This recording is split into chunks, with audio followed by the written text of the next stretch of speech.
বিজ্ঞাপন বিরতির পর আবারও স্বাগত। এখন খবর বিস্তারিত। অষ্টাদশ সার্ক শীর্ষ সম্মেলনে যোগ দিতে নেপাল গেলেন প্রধানমন্ত্রী নরেন্দ্র মোদী। দীর্ঘ 16 বছর পরে নেপালে মিলিত হচ্ছেন সার্ক গোষ্ঠীভুক্ত দেশের রাষ্ট্রপ্রধানরা। মঙ্গলবার নেপাল গেলেন প্রধানমন্ত্রী নরেন্দ্র মোদী। ঝাড়খণ্ডের চাইবাসায় নির্বাচনী সভা শেষে বেলা 12টায় কাঠমান্ডুর উদ্দেশ্যে রওনা হন তিনি। মোদী জানিয়েছেন, প্রতিবেশী রাষ্ট্রগুলির সঙ্গে সম্পর্কের বাঁধনকে আরও মজবুত করাই তার সরকারের মূল লক্ষ্য। যদিও সার্ক সম্মেলনের ফাঁকে পাকিস্তানের প্রধানমন্ত্রীর সঙ্গে মোদীর সাক্ষাৎ হবে কিনা তা নিয়েও জল্পনা তুঙ্গে। এই বৈঠকের সম্ভাবনা উড়িয়ে দেননি বিদেশমন্ত্রী সুষমা স্বরাজও। প্রধানমন্ত্রীর জনকপুর, লুম্বিনী ও মুক্তিনাথ যাওয়ার কথা থাকলেও আপাতত তা বাতিল করা হয়েছে। ঠিক হয়েছে বুধ ও বৃহস্পতিবার সার্ক সম্মেলনে অংশ নিয়েই দেশে ফিরবেন নরেন্দ্র মোদী। দীর্ঘ 16 বছর পর নেপালে মিলিত হচ্ছেন সার্ক গোষ্ঠীভুক্ত দেশের রাষ্ট্রপ্রধানরা। নিরাপত্তার চাদরে মুড়ে ফেলা হয়েছে রাজধানী কাঠমান্ডু। ব্যুরো রিপোর্ট, খবর ত্রিপুরা। কড়া নিরাপত্তায় প্রথম দফায় ভোট গ্রহণ সম্পন্ন হল ঝাড়খণ্ড ও জম্মু কাশ্মীর বিধানসভার। ভোট গ্রহণ শেষ হবে 20 ডিসেম্বর, গণনা হবে 23 ডিসেম্বর। কড়া নিরাপত্তায় ঝাড়খণ্ড ও জম্মু কাশ্মীর বিধানসভার প্রথম দফার ভোট সম্পন্ন হয় মঙ্গলবার। ঝাড়খণ্ডে মাওবাদী প্রভাবিত 6 জেলার 13টি আসনে ভোট নেওয়া হয়েছে। লাতেহার, পালামু, গুমলা, লোহারদাগা, ছাত্রা, গাড়হা জেলায় ভোটার সংখ্যা 33,61,938 জন। লোক জনশক্তি পার্টি এবং অল ঝাড়খণ্ড স্টুডেন্টস ইউনিয়নের সঙ্গে হাত মিলিয়ে 12টি আসনে প্রতিদ্বন্দ্বিতা করছে বিজেপি। জেডিইউ আরজেডির সঙ্গে গাঁটছড়া বেঁধেছে কংগ্রেস। পালামুর হোসেনবাদ বিধানসভা থেকে একটি ল্যান্ডমাইন উদ্ধার করেছেন নিরাপত্তারক্ষীরা। प्रत्येक वर्ष हमें लगता है कि जो राशि का प्रावधान रहा, केंद्र का भी जो आवंटन आया, हमें लगता है कि 30-40% ही पैसा खर्च हो पाया। और जब पैसा ही खर्च नहीं हुआ तो आप सहज अंदाजा लगा सकते हैं कि राज्य का क्या भला हुआ होगा, क्या विकास हुआ होगा।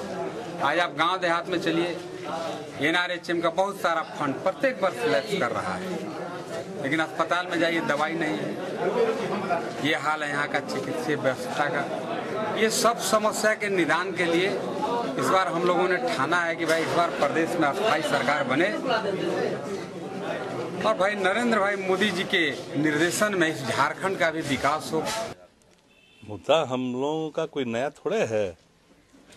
झारखंड की जनता और गढ़वा विधानसभा की जनता यह चाहती है कि शांति, सद्भाव, शिक्षा, स्वास्थ्य, इन सारे चीज़ों को यहाँ पर बढ़ना चाहिए। जो विगत 5 साल से बिल्कुल स्थगित सा हो गया है, समाप्त हो गया है समझिए, तो सारी व्यवस्था चरमरा गई है। पानी के बिना, दवा के बिना, सड़क के बिना लोग त्राहिमाम कर रहे हैं। 5 वर्ष में कोई देखने वाला नहीं है। चरम सीमा पर अफसरशाही यहाँ पर 5 साल कायम रहा, लूट का बाजार गर्म रहा। मैं इसलिए नहीं कह रहा हूँ कि प्रतिद्वंद्विता है, यह देखने की चीज़ है और लोग चिल्ला के बोल रहे हैं। इन 3 चीज़ ही मेरी प्रमुख मुद्दे रहेंगे। मैं समझता हूँ कि ये तीनों चीज़ अगर चीज़ों पर अगर निष्ठापूर्वक काम किया जाए तो जिले का काफी। অন্যদিকে গণতন্ত্রের উৎসবে সামিল উপত্যকাবাসীও। জম্মু কাশ্মীরের 87টি বিধানসভা আসনের মধ্যে প্রথম দফায় 15টিতে ভোট নেওয়া হয়েছে।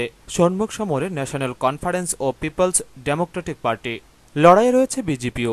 প্রতিটি বুথেই বাড়তি নিরাপত্তার বন্দোবস্ত করেছে নির্বাচন কমিশন। আগামী 20 ডিসেম্বর ঝাড়খণ্ড ও জম্মু কাশ্মীরে ভোট গ্রহণ শেষ হবে, 23 ডিসেম্বর গণনা। ব্যুরো রিপোর্ট, খবর ত্রিপুরা। আগামী 1 ডিসেম্বর রাজ্যে পালাটানা দ্বিতীয় ইউনিটের উদ্বোধন করতে রাজ্যে আসছেন প্রধানমন্ত্রী নরেন্দ্র মোদী। আর মোদীর এই সফরকে কেন্দ্র করে সাজিয়ে তোলা হচ্ছে গোটা রাজধানী সহ পালাটানা। আগামী 1 ডিসেম্বর রাজ্যে আসছেন দেশের প্রধানমন্ত্রী নরেন্দ্র মোদী। তিনি বিশেষ বিমানে আগরতলা বিমানবন্দরে নেমে হেলিকপ্টারে গোমতী জেলার পালাটানা তাপবিদ্যুৎ প্রকল্পে যাবেন ও সেখানে দ্বিতীয় ইউনিটের আনুষ্ঠানিক উদ্বোধন করবেন এবং জনসভায় বক্তব্য রাখবেন। সেখান থেকে ফিরে তিনি আবার হেলিকপ্টারে বিমানবন্দরে পৌঁছবেন। বিমানবন্দর থেকে গাড়িতে করে রাজধানীর ক্যাপিটাল কমপ্লেক্স স্থিত সচিবালয়ে আসবেন ও মুখ্যমন্ত্রী মানিক সরকার সহ অন্যান্য মন্ত্রীদের সঙ্গে সৌজন্য সাক্ষাৎ করবেন। প্রধানমন্ত্রীর এই সফরকে ঘিরে এখন রাজধানী আগরতলা জুড়ে চলছে চরম ব্যস্ততা। মহাকরণ সহ বিমানবন্দর থেকে মহাকরণ পর্যন্ত প্রধানমন্ত্রীর যাত্রাপথে যুদ্ধকালীন তৎপরতায় রাস্তা মেরামতের কাজ চলছে। মহাকরণের সামনে রাস্তা ও রাস্তার মাঝের ডিভাইডারে লাগানো হচ্ছে রঙের প্রলেপ। যাত্রাপথের মাঝে মাঝে তৈরি করা হচ্ছে বড় বড় তোরণ। সব মিলিয়ে এই শীতের মরশুমে প্রধানমন্ত্রীকে উষ্ণ সংবর্ধনা জানাতে প্রস্তুত হচ্ছে রাজধানী আগরতলা। ব্যুরো রিপোর্ট, খবর ত্রিপুরা। এখন সময় একটি ছোট্ট বিরতির পর অন্যান্য খবর নিয়ে ফিরে আসছি, সঙ্গে থাকুন।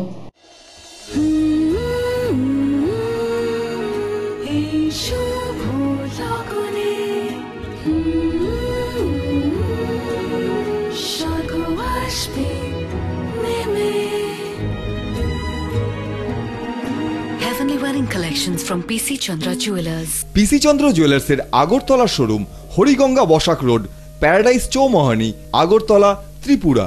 ফোন 038123266666।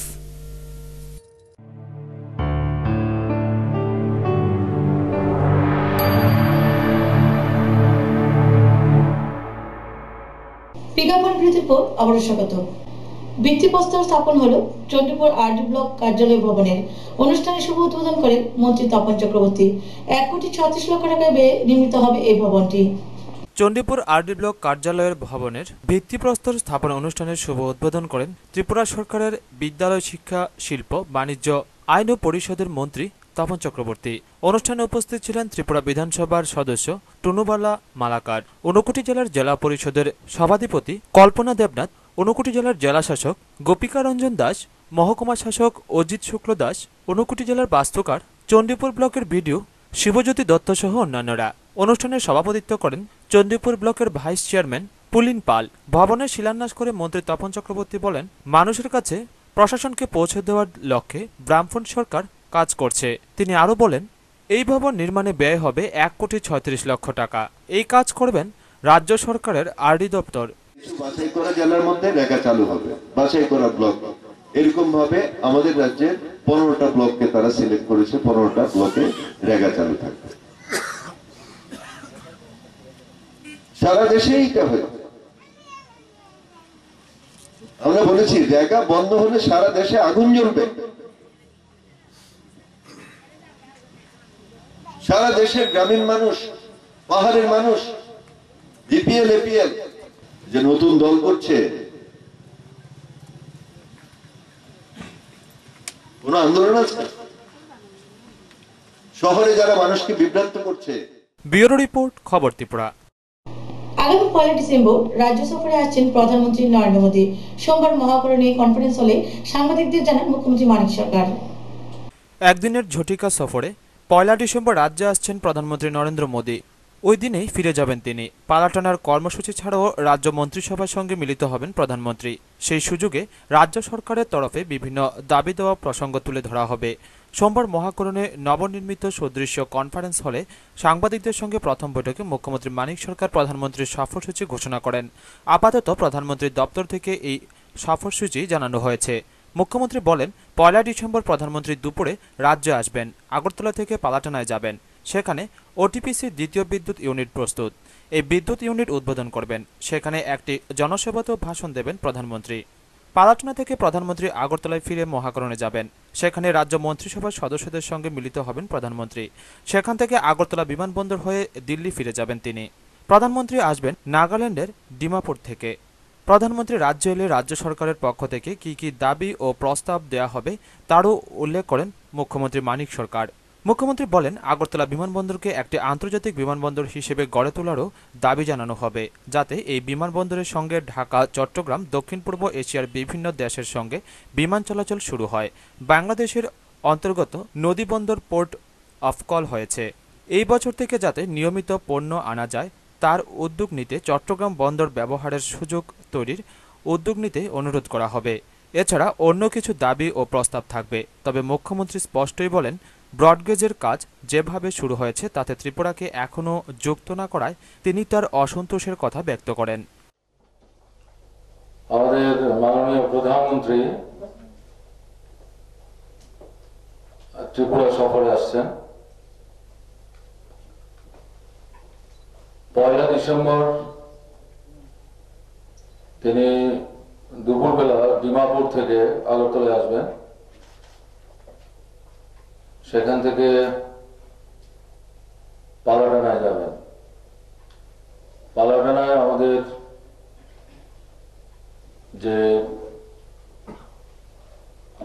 বিদ্যুৎ উৎপাদন কেন্দ্রটি আছে তার দ্বিতীয় ইউনিট, এটা এখন প্রস্তুত।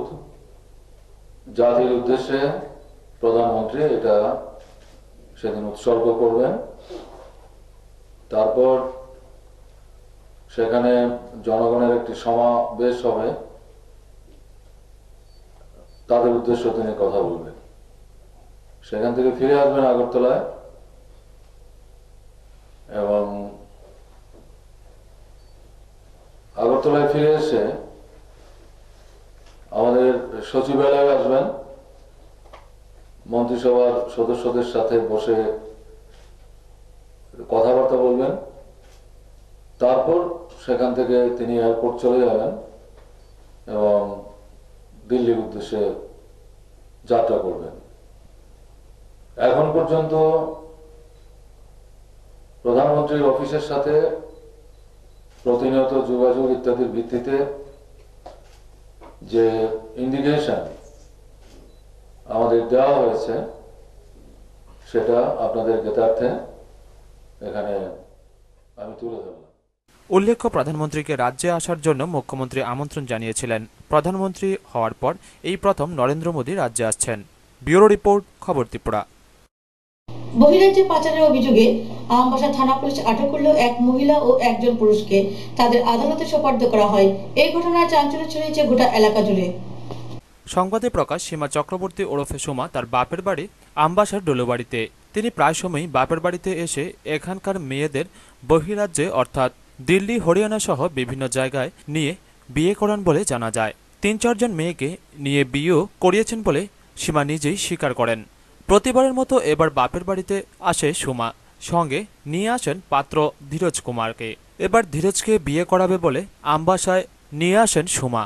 ঠিক হয় আমবাসা কলোনি এলাকার এক নাবালিকার সাথে বিয়ের আলাপ চালায়। এদিকে ডোলোবাড়িস্থিত সোমার বাড়িতে যায় নাবালিকা মেয়ে ও তার মা। তারপরেই এলাকাবাসীর অভিযোগ পেয়ে আমবাসা থানার পুলিশ দুজনকে গ্রেপ্তার করে। মঙ্গলবার তাদেরকে কমলপুর আদালতে তোলা হয়। এদিকে ধৃত মহিলা বিস্তারিত জানান, আমার দূর আনছে, আমি তো নাই কইছে এই বেডির মায়ের আগে বিয়া দিছি, তো বিয়া দিছি পরে দেয় এই বেডির নিজে উজ্জা আমার কইতাছে এই মেয়েটাও বালা জায়গা আছে দিকে আমি দিয়া লিতাম স্যার, বুঝছেন? যে মেয়ের এই কথা গার্জেনের নাম কি? মায়ের গার্জেনের নাম আমি জানি না, বেডির নামটা জানি আমার মনে নাই। বাকি আমি কোনো এমন কোনো কাম করছি না। আমি বেডি জবরদস্ত উজ্জা কইতাছে আমার মেয়েটা লইছে, আমি নিতাম না। আমরা নাবালিকা আমরা বাড়িতে রাত্রে বেলা গেছিল আর কি মেয়েটার লইয়া, আগে সকাল বেলা গেছিল আমি আগে দিছি, আবার রাত্রে বেলা আমরা ঘর গিয়ে ঢুকছে। আপনি কি কাজ করেন? আমি তো বাড়ির মধ্যে থাকি না, তো আমার কোনো কাজ। কোন জায়গায় আপনার? আমার বাড়ি হরিয়ানা। হরিয়ানা কোন জায়গায়? হরিয়ানা পানিপাত। পানিপাত। কি আপনি আপনার স্বামী কি করেন? আমার স্বামী গাড়ি চালায়। আপনি এখানে কিছু চাইছেন? হ্যাঁ, আমি আমার বাপের বাড়িতে আইছি। এটা মতলব আমি যদি কোন সময় বেড়াতাম আমি তো তবু মতলব আমি কি বিয়া হি করাতাম না কোন বাপের বাড়ি আছে যখন আমি তো আমু। আমি যতদিন যেত আছি আমার বাপের ভাইয়ের বাড়িতে আমি আমু। অন্যদিকে এসআই মুক্তা ঘোষ ঘটনা সম্পর্কে জানান, ফোন করতে পাবলিকে যে এখানে একটা দুলুবাড়ি কলোনি থেকে 15 বছর একটা মেয়ে নিয়ে এসে হরিয়ানার কিছু লোক, তা হরিয়ানা নিয়ে বিয়ে দেবে করে। তারপর আমরা ইনফরমেশন পাওয়ার পর আমরা এখানে গেছি। যাওয়ার পর দেখলাম একজন মহিলা, যার নাম সীমা চক্রবর্তী সতীশ, যার দুলুবাড়িতে বাবার বাড়ি দিল্লিতে বিয়ে হয়েছে। তার আরেকজন আছে ধীরজ কাপুর, তারা দুজন একটা মেয়ে দুলুবাড়ি কলোনি থেকে একটা মেয়ে 15 বছর, এটা 15 বছর এটা তারা ঘরে ছিল। তারপরে তারা জিজ্ঞাসাবাদ করার পরে তারা বলছে যে না এটা তারা। ব্যুরো রিপোর্ট, খবর ত্রিপুরা। প্রকাশ সমাবেশের মধ্য দিয়ে দুদিনব্যাপী সিপিএম কাঠালিয়া 10ম অঞ্চল সম্মেলন অনুষ্ঠিত হল ভবানীপুরে। সমাবেশের প্রধান বক্তা ছিলেন পার্টির রাজ্য কমিটির সদস্য তথা মন্ত্রী শহীদ চৌধুরী। সম্মেলনে 31 জনের নতুন কমিটিও গঠিত হয়। সিপিএম কাঠালিয়া 10ম অঞ্চল সম্মেলন অনুষ্ঠিত হয় ভবানীপুরে। 23 নভেম্বর প্রকাশ্য সমাবেশের মধ্য দিয়ে দুদিনব্যাপী চলে সম্মেলন। প্রকাশ্য সমাবেশের প্রধান বক্তা ছিলেন সিপিএম রাজ্য কমিটির সদস্য তথা ক্রীড়ামন্ত্রী শহীদ চৌধুরী। এছাড়া অন্যান্যদের মধ্যে সমাবেশে বক্তব্য রাখেন পার্টির বিভাগীয় সম্পাদক মণ্ডলীর সদস্য নকুল মল্ল, অঞ্চল সম্পাদক সুভাষ দেব। 23 নভেম্বর বিকেল 3টায় সম্মেলনের আনুষ্ঠানিক সূচনা হয় 10ম পতাকা উত্তোলন ও শহীদ স্মৃতিতে মাল্যদানের মধ্য দিয়ে। ভবানীপুর কমিউনিটি হল প্রাঙ্গণে পতাকা উত্তোলন করেন পার্টির বিভাগীয় সম্পাদক মণ্ডলীর সদস্য বিষ্ণু ত্রিপুরা। শহীদ বেদিতে মাল্যদান করেন রাজ্য কমিটির সদস্য শহীদ চৌধুরী সহ 138 জন প্রতিনিধি। প্রকাশ্য সমাবেশ অনুষ্ঠিত হয় মোটর স্ট্যান্ড এলাকায়। সভাপতিত্ব করেন ননী পাল। সমাবেশে অন্যান্য নেতৃত্বদের মধ্যে উপস্থিত ছিলেন বিভাগীয় সম্পাদক মানিক দাশগুপ্ত, বিভাগীয় সম্পাদক মণ্ডলীর সদস্য তথা বিধায়ক শ্যামল চক্রবর্তী, রাধাবল্লভ দেবনাথ ও বিষ্ণু ত্রিপুরা। দেশের মানুষ নিরাপদ ছিলেন না। অর্থনৈতিক আক্রমণ, রাজনৈতিক অস্থিরতা, সামগ্রিকভাবে সারা দেশের মানুষ দারুণভাবে কষ্ট ভোগ করছিলেন। কংগ্রেস এটা দীর্ঘ শাসন ব্যবস্থায় মাঝে মধ্যে যখন পরিবর্তন হয়েছে, মাঝখানে জনতা দল এসেছিল, বিজেপিও এসেছিল কিছুদিনের জন্য, ভিপি সিং এসেছিল, এভাবে কিছু কিছু পরিবর্তন হয়েছিল। আমরা দেখেছি যখনই পরিবর্তন হয়েছে, কংগ্রেস বিরোধী সরকারগুলো অতীতে এই দেশের মসনদ দখল করে ছিল, তখনই কিছু কিছু সিদ্ধান্ত গরিব মানুষের স্বার্থে তারা গ্রহণ করেছে।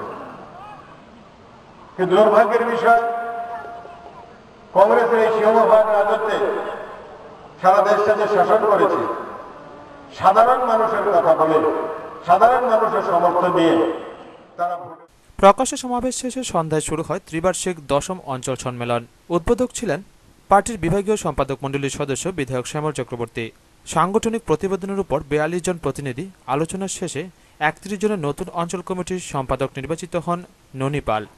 নারায়ণবদ্দের রিপোর্ট, খবর ত্রিপুরা। সিপিএম দক্ষিণ জেলার প্রথম জেলা কমিটির সম্মেলন অনুষ্ঠিত হবে আগামী 28 ও 29 জানুয়ারি।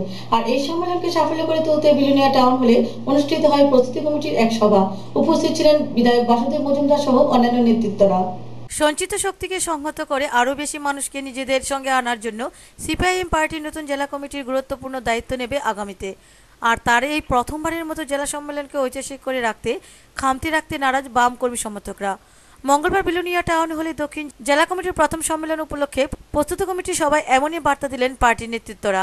শান্তিরবাজার সাবরুম বিলোনিয়ার মহকুমার পার্টি নেতা কর্মীদের নিয়ে তৈরি হয় প্রস্তুতি কমিটি। আগামী 28-29 জানুয়ারি হবে প্রথম দক্ষিণ জেলা সম্মেলন। সম্ভবত এইটি হবে রাজ্যের প্রথম জেলা কমিটির সম্মেলন। আর তাই এই সম্মেলনকে ঐতিহাসিক করে রাখতে 20,000 মানুষের জমায়েত করতে চায় প্রস্তুতি কমিটি। মুখ্যমন্ত্রী মানিক সরকার ও বাদল চৌধুরীকে আমন্ত্রণ জানানো হবে। জেলা সাংগঠনিক কমিটির কনভেনার বাসুদেব মজুমদার বলেন, জোটামহল যারা সংগঠিত করেছিলেন তাদের কি হওয়া উচিত ছিল? এদের বিরুদ্ধে তো দেহত্যাগের স্লোগান উঠতে পারত। যা তারা করেছেন, ন্যূনতম কোনো নীতি, ন্যূনতম কোনো যুক্তি, কোন ধরনের গণতান্ত্রিক প্রক্রিয়া পদ্ধতি চালু ছিল রাজ্যের মধ্যে। কিন্তু এই ধরনের দায়িত্ব জ্ঞানহীন স্লোগান বামপন্থীদের তরফ থেকে, সিপিআইএম এর তরফ থেকে কোনোদিন। অন্যদিকে সাংসদ জিতেন চৌধুরীকে চেয়ারম্যান করে গঠিত প্রস্তুতি কমিটির নামের প্রস্তাব পেশ করেন পার্টির বিভাগীয় সম্পাদক মণ্ডলীর সদস্য তাপস দত্ত। পিউর রিপোর্ট, খবর ত্রিপুরা। যাত্রাপুর থানা এলাকায় এক অবৈধ গাঁজা চাষ বিরোধী অভিযান চালিয়ে 32,000 গাঁজা গাছ ধ্বংস করল সোনামুড়া মহকুমা পুলিশ আধিকারিকের নেতৃত্বে যাত্রাপুর থানা, টিএসআর ও বিএসএফ এর যৌথ বাহিনী। মঙ্গলবার যাত্রাপুর থানা এলাকায় অবৈধ গাঁজা চাষ বিরোধী অভিযান চালানো হয়। এই অভিযানের নেতৃত্ব দেন সোনামুড়া মহকুমা পুলিশ আধিকারিক অশোক সিনহা সহ যাত্রাপুর থানার ভারপ্রাপ্ত পুলিশ অফিসার দুলাল দত্ত এবং শীতল চৌধুরী। বিশাল বাহিনী নিয়ে এই অভিযান চালায় বেলা 2টা থেকে 4টা অবধি। পুলিশ, টিএসআর এবং বিএসএফ সহ 40 থেকে 50 জন জওয়ান প্রায় 32,000 গাঁজা গাছ ধ্বংস করে দিন। অভিযান সম্পর্কে জানাতে গিয়ে এসডিপিও অশোক সিনহা জানান, এই জাতীয় অভিযান আগামী দিনেও অব্যাহত থাকবে। গোটা মহকুমায় কোথাও গাঁজা ক্ষেত রাখা হবে না। প্রতিদিন এই জাতীয় অভিযান চালানো হবে। আমরা গোপন খবরের ভিত্তিতে যাত্রাপুর থানার এখানে কাঠালিয়া আরএফ ফরেস্ট এরিয়াতে আমরা অভিযান চালাই। সেই অভিযানে 20 ব্যাটালিয়ন বিএসএফ এর নির্ভয়পুরের কোম্পানি কমান্ডার মিস্টার শীতল চৌধুরী এবং 12 জন বিএসএফ, আমার সঙ্গে ছিলেন টিএসআর এবং যাত্রাপুর থানার ওসি দুলাল দত্ত এবং থানা স্টাফ, ওমেন কনস্টেবল সহ আমরা অভিযান চালাই। আমরা আরম্ভ করি 1:15টার সময় এবং অভিযান আমরা 4:30টা পর্যন্ত করি এবং সেখানে আমরা প্রচুর পরিমাণ গাছ কাটি। তার আনুমানিক সংখ্যা হবে 32,000 এবং এই অভিযান আমরা আগামীতেও কন্টিনিউ করব। আমরা যেখানে করবো আমরা যাবো এবং আমাদের সাথে বিএসএফ সহযোগিতা করবে। हमने 1:15 बजे एसडीपीओ साहब सोनामुरा से खबर मिला, उनके साथ हमने बीएसएफ और त्रिपुरा पुलिस, एसडीपीओ सोनामुरा और कठलिया एसएचओ के साथ, बीएसएफ के लगभग 12 जवानों के साथ और अदर पुलिस के जवानों के साथ लगभग 4 घंटे एक ऑपरेशन चलाया। उसमें लगभग 32,000 के लगभग गांजे के जो दरख्त होता है, जो ट्री होता है, उसको डिस्ट्रॉय किया। और आगे भी ये कार्रवाई हम पुलिस के साथ सहयोग के साथ जारी रखेंगे। ब्यूरो रिपोर्ट, खबर त्रिपुरा। সপ্তাহব্যাপী এনএসএস এর স্পেশাল ক্যাম্পে বিভিন্ন সামাজিক কর্মসূচির অঙ্গ হিসেবে এক সাফাই কর্মসূচি সংগঠিত করল কুলুবাড়ি দ্বাদশ বিদ্যালয়ে এনএসএস ইউনিটের ছাত্রছাত্রীরা। সোমবার থেকে শুরু হয়েছে কুলুবাড়ির দ্বাদশ শ্রেণী বিদ্যালয়ে 7 দিনব্যাপী এনএসএস এর স্পেশাল ক্যাম্প। 7 দিনব্যাপী এই স্পেশাল ক্যাম্পে নেওয়া হয়েছে বিভিন্ন সামাজিক কর্মসূচি। বিদ্যালয়ের দ্বাদশ শ্রেণীর 37 জন ছাত্রছাত্রীকে নিয়ে শুরু হয়েছে এই বিশেষ শিবির। আর এইসব সামাজিক কর্মসূচির অঙ্গ হিসেবে মঙ্গলবার সকালে ছাত্রছাত্রীরা হাত লাগায় এক সাফাই অভিযানে। এই সাফাই কর্মসূচিতে ছাত্রছাত্রীরা কুলুবাড়ি বাজার ও তার আশপাশ এলাকার বিভিন্ন আবর্জনা পরিষ্কার করেন এবং ঝাড়ু হাতে সাফাই করেন। দ্বাদশ শ্রেণীর সবাই মিলে এনএসএস প্রোগ্রাম করেছি, যেটা হচ্ছে নট মি বাট ইউ, আমার জন্য তোমার জন্য। তো আমাদের আজকের প্রথম কর্মসূচি হচ্ছে 7 দিনের শিবিরের প্রথম কর্মসূচি হচ্ছে কুলুবাড়ি বাজার পরিষ্কার করা। তো আমরা এখানে সবাই মিলে এসেছি, বাজার পরিষ্কার করতে এসেছি। আর আজকের এই কাজটা দেখে কুলুবাড়ি বাজারের সব মানুষই আনন্দিত হচ্ছে এবং সাথে আমরা আনন্দিত হচ্ছি। নট মি বাট ইউ মানে আমার জন্য নয়, কিন্তু অন্যের জন্য, মানে আমার জন্য যা কিছু করতে দিই সব আমার জন্য করলে হইতো না, মানুষের আমাদের গ্রামের সমাজের সব মানুষের লাগে করতে হবে। এর লেগে নট মি বাট ইউ কথাটা হইতেছে। আর আমরা সবাই এদিকে নিজের লাগেও আমাদের গ্রামের ভাই বোন বাবা মা তাদের জন্য আমরা এদিকে করতেছি, যাতে আমরা থেকে দেখে দেখে তারা ভবিষ্যতে তারা যাতে আজকে আমরা করতেছি, ভবিষ্যতে তারা যাতে মানে অপরের সময় যাতে তারা করে, আমরা থেকে দেখে দেখে তারা শিখবো, আমরা ছোট ভাই বোনেরা শিখবো। এর লেগে আমরা করতেছি, আমরা বড়রা করলেই ছোটরা শিখবো। এদিনে ছাত্রছাত্রীদের এই কর্মসূচিতে উপস্থিত ছিলেন কুলুবাড়ি দ্বাদশ শ্রেণী বিদ্যালয়ের সহকারী প্রধান শিক্ষক হুমায়ুন মিয়া, কুলুবাড়ি গ্রাম পঞ্চায়েতের প্রধান হুমায়ুন মিয়া সহ বিদ্যালয়ের এনএসএস এর দায়িত্বপ্রাপ্ত শিক্ষক। বিদ্যালয়ের সহকারী প্রধান শিক্ষক হুমায়ুন মিয়া জানান, কুলুবাড়ি দ্বাদশ শ্রেণী বিদ্যালয়ের যে এনএসএস ভলান্টিয়ার্স তাদের গতকালকে 24 তারিখ থেকে কর্মসূচিটা হলো আমরা 7 দিন ব্যাপী সকালবেলা 7টা থেকে 12টা পর্যন্ত এটা সাফাই অভিযান নিয়েছে বিভিন্ন অংশে, যেমন স্কুলের আশপাশ, দাদারানী বাজার, কুলুবাড়ি বাজার, কুলুবাড়ির পশ্চিম পাড়া, কমিউনিটি হল, মসজিদ, এ সমস্ত 7 দিন ব্যাপী কর্মসূচি নিয়েছে। এটা সকালবেলা, আর দুপুরবেলা 1 ঘন্টা তাদের খাওয়া দাওয়ার সময়, আর দুপুর 2টা থেকে 3টা 30 পর্যন্ত বিভিন্ন বিষয়ের আলোচনা। এদিনের কর্মসূচিকে ঘিরে ছাত্রছাত্রীদের মধ্যে উৎসাহ লক্ষ্য করা যায়। রতন দাসের রিপোর্ট, খবর ত্রিপুরা। এখন খেলার খবর।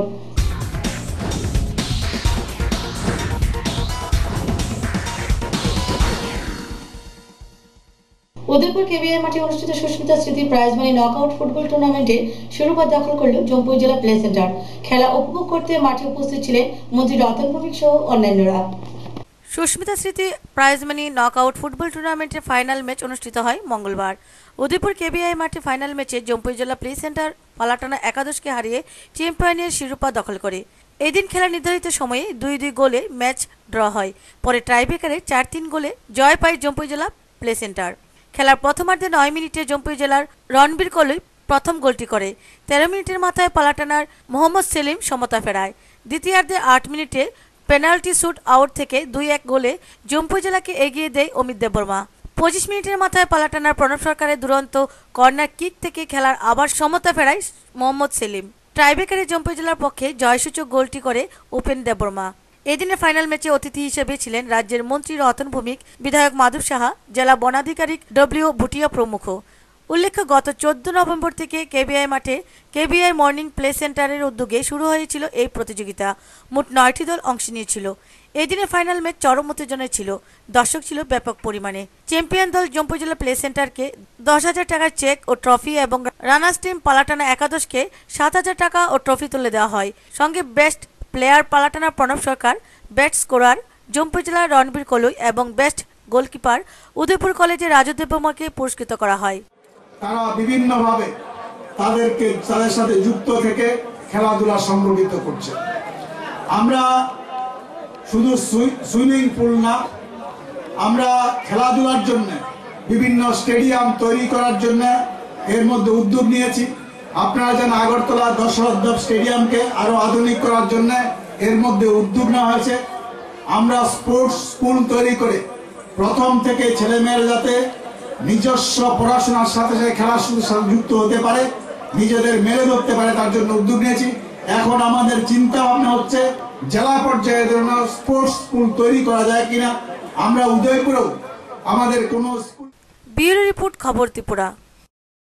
প্রায় 18 লক্ষ টাকা ব্যয়ে চলছে সোনামুড়া স্পোর্টিং অ্যাসোসিয়েশনের মাঠ সংস্কারের কাজ। মঙ্গলবার মাঠ সংস্কারের কাজ খতিয়ে দেখেন রাজ্য ক্রীড়া পরিষদের এক উচ্চ পর্যায়ের প্রতিনিধি দল।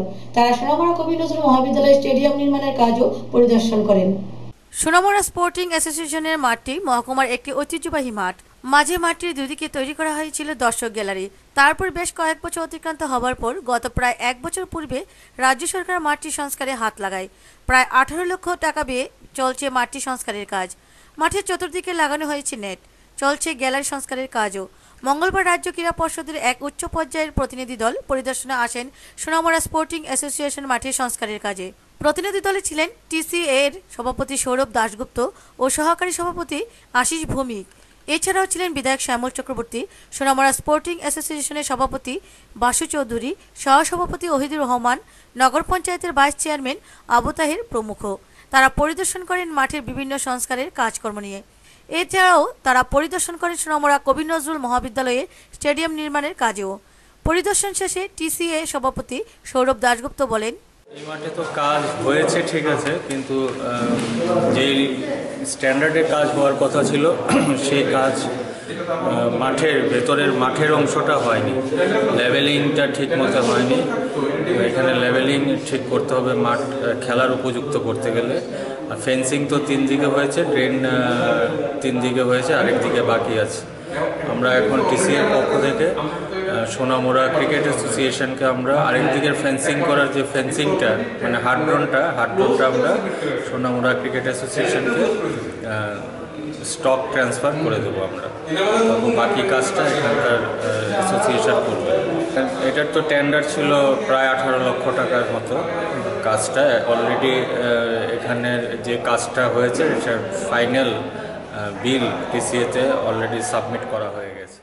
বিধায়ক শ্যামল চক্রবর্তী বলেন, কলেজের যে মাঠ এবং সোনামুড়ার যে মাঠ, তাদের সাথে কথা হয়েছিল এই মাঠগুলি করে দেওয়ার জন্য। এই কারণে এখানকার ক্রিকেটের যিনি সচিব উনি এসছেন, এসে এই মাঠটা দেখেছেন, এখন কলেজের মাঠ দেখতে যাচ্ছেন।